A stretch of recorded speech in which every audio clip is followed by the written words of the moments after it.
What's up, 49ers fans? Welcome to my very first live stream here. I'm Rob Schuh, your host, joined today by a very special guest. Glad to have him on here. Jack Hammer of the Press Democrat, Santa Rosa paper, also writing for the Sports Illustrated All 49ers.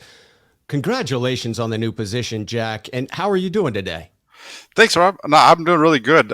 It's great to be on here with you and kind of be the first one to be able to jump on and do a live stream with you. I'm looking forward to this. This is going to be fun.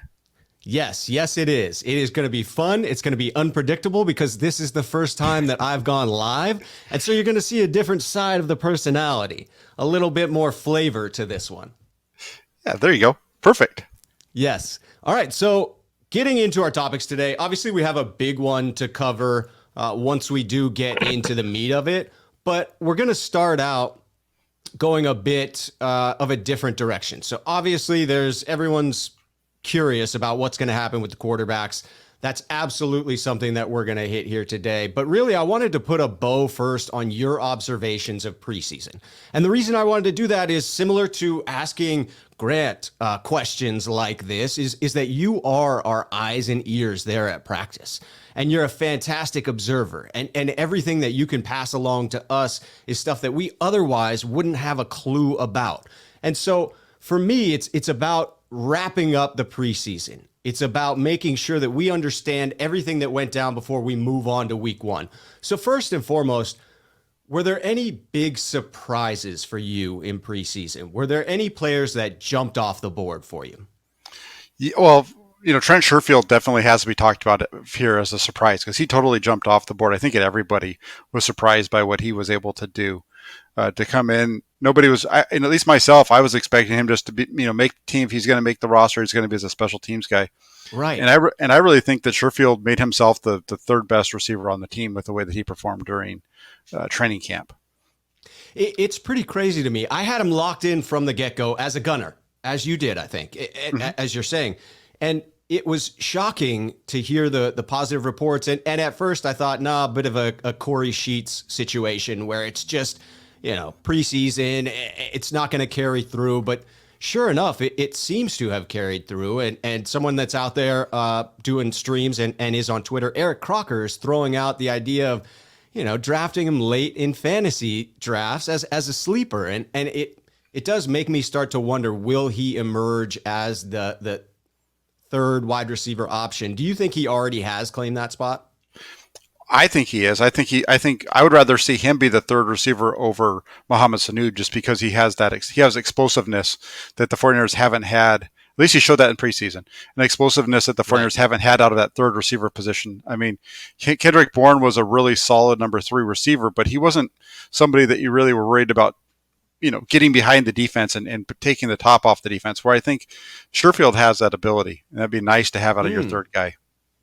And do you see the same ability to create space and make those tight catches that I feel KB was so good at and what we lost when the Patriots signed him? I don't know. Bourne was really good with that, so I'm not sure if he's quite as good as far as the contested catches, but he's shown the ability to make tight catches. He's had a few of those throughout training camp. So I like what he brings to the table there. And as this season plays on, if Trey Lance gets into the game down the road, I think they're going to be able to take advantage of Sherfield getting deep. They did it a number of times in the preseason and during camp. So I think that would be something to watch for. That would be refreshing to have that deep ball, to have those big plays in the offense. That would be spectacular. Mm-hmm. So what did you see about Sherfield that really separated him during the preseason sessions that were open to you? Well, he was just consistent. I was like you. I wasn't really buying it the first couple of days, but it was just every day when you start seeing it on a regular basis over and over and over again, you're like, yeah, this is there's something here. This isn't just a flash. And he did it throughout camp. So that's why it stuck and why he's in the position that he is. He put himself there with his great performance. Yeah, it sure seems that he has the work ethic that everyone wants in a wide receiver. That guy that comes to work with the lunch pail, that's their first thing. I just read something about Larry Fitzgerald saying he got to the facility at 3 a.m. and Sherfield was already there reading a book in the dark. Like, that's exactly what I want to hear about someone who's fighting for that special team spot, that's trying to earn his way into the third wide receiver role. It's the type of attitude that I feel exudes throughout the team and can really be contagious and bring in some maturity to a group of wide receivers that otherwise is fairly young. And some might say with KB last year, we're a bit immature in some ways.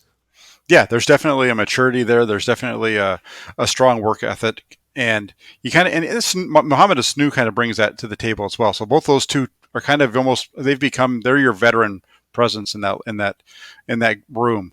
And between those two, I think they're going to be a little bit better off from a preparation standpoint heading into 2021.